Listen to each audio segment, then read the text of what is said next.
Rest দিই তোমার।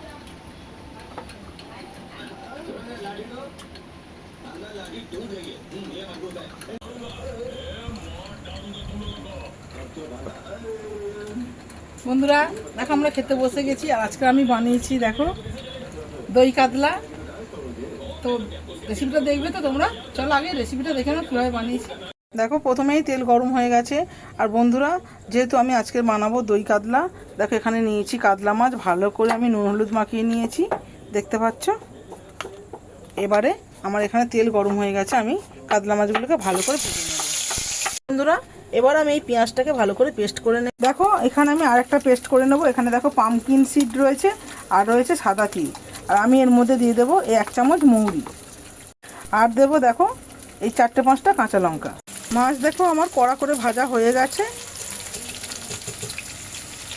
এইবার মাছগুলোকে তুলে নেব। ভাজার তেলের মধ্যে আমি দিয়ে দেবো গোটা গরম মশলা, শুকনো লঙ্কা ফোড়ন, আর দেবো 2টো তেজপাতা।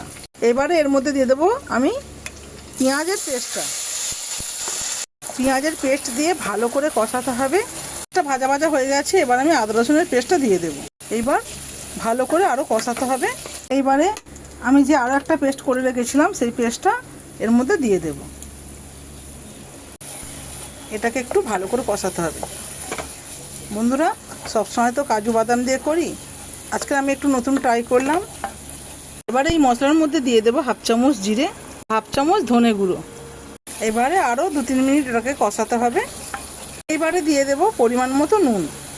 দেখো বন্ধুরা মশলা আমার কত সুন্দর কষানো হয়ে গেছে, আর পুরো তেল ছেড়ে দিয়েছে, দেখতে পাচ্ছ। এবার আমি দিয়ে দেবো 100 গ্রাম টক দই।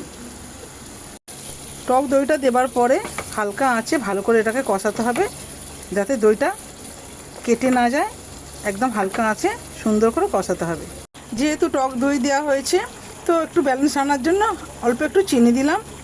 দেখো সব মশলা আমার কষানো হয়ে গেছে। এবার আমি দিয়ে দেবো পরিমাণ মতো জল।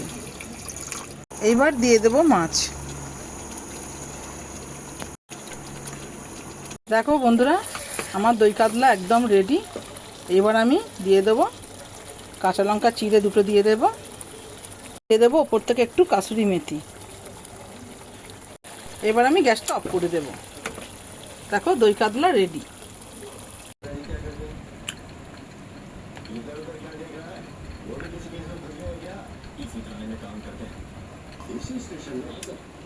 দারুণ হয়েছে।